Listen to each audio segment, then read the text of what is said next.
예, 헝가리로 가보겠습니다. 우리 정부 대응팀이 오늘 선체 인양 작업의 진행 상황을 브리핑을 통해 설명했습니다. 네, 현장에 나가 있는 취재기자 연결합니다. 정인용 기자.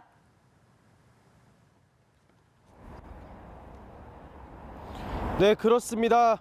헝가리 부다페스트에 나와 있는데요. 이곳에서는 선체 인양을 위한 결속 작업, 그러니까 배를 묶고 체인을 거는 작업, 와이어를 거는 작업을 진행하고 있는데요.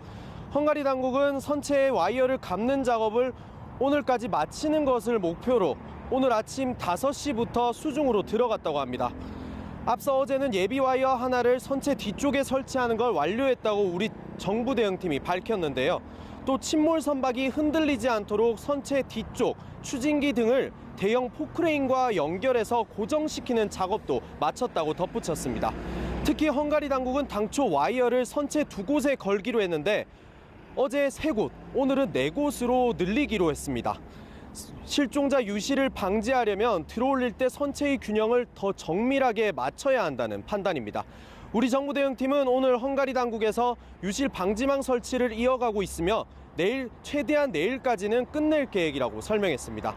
대신 우리 요원들은 바지선상에서 비상 상황 시 투입을 위해 상시 대기하면서 헝가리 당국의 작업 기술적 문제와 관련해 조언하는 역할을 맡는다고 설명했습니다. 예, 앞서서 플랜 B까지 검토를 하고 있다. 우리 정부 대응팀이 이렇게 말을 했었는데 관련돼서 설명도 있었죠? 네, 그렇습니다. 우리 정부 대응팀은 플랜 B는 한마디로 플랜 B일 뿐이라는 취지로 말했습니다. 플랜 B부터 설명을 드리자면 침몰 선체 양쪽에 바지선을 연결한 뒤에 물을 넣었다 뺐다 하는 방식으로 점점 선체를 부양시키는 방법입니다.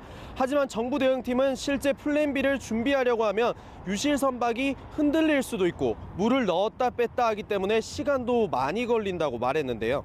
헝가리 당국도 마찬가지로 플랜 B는 개념 단계로 생각하고 있고 사전 준비 작업도 하고 있지 않다는 점을 부각했습니다. 당초 계획대로 일요일까지 크레인을 이용해 선체를 인양하는 데 주력하겠다는 설명입니다. 강수위 문제로 대형 크레인선인 클라크 아담이 이곳으로 넘어오지 못하고 있는 만큼 이런 얘기들이 나오고 있는 상황인데요. 헝가리 측에서는 대형 크레인선을 분리하자는 의견부터 머르기트 다리 가장 꼭지점 부근으로 이동시키는 방안 등 다양한 의견이 나오고 있다고 합니다.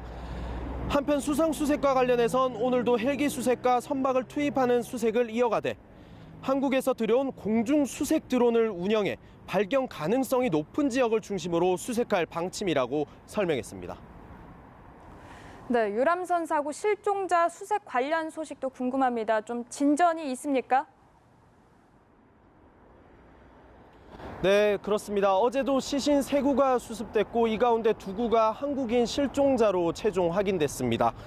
이곳 시간으로 어제 오전 11시 25분쯤 사고 지점으로부터 약 40km 떨어진 곳에서 시신 한 구가 주민신고로 발견됐는데요. 우리와 헝가리 측의 합동 감식 결과 30대 한국인 여성으로 최종 확인됐습니다. 또 이에 앞서 오전 9시 50분쯤에는 이곳에서 불과 6km 떨어진 지점에서 60대 한국인 남성으로 최종 확인된 시신 한 구가 수습되기도 했습니다. 어제 오후 6시 30분쯤 발견된 나머지 한 구는 헝가리인 남성으로 최종 확인됐습니다.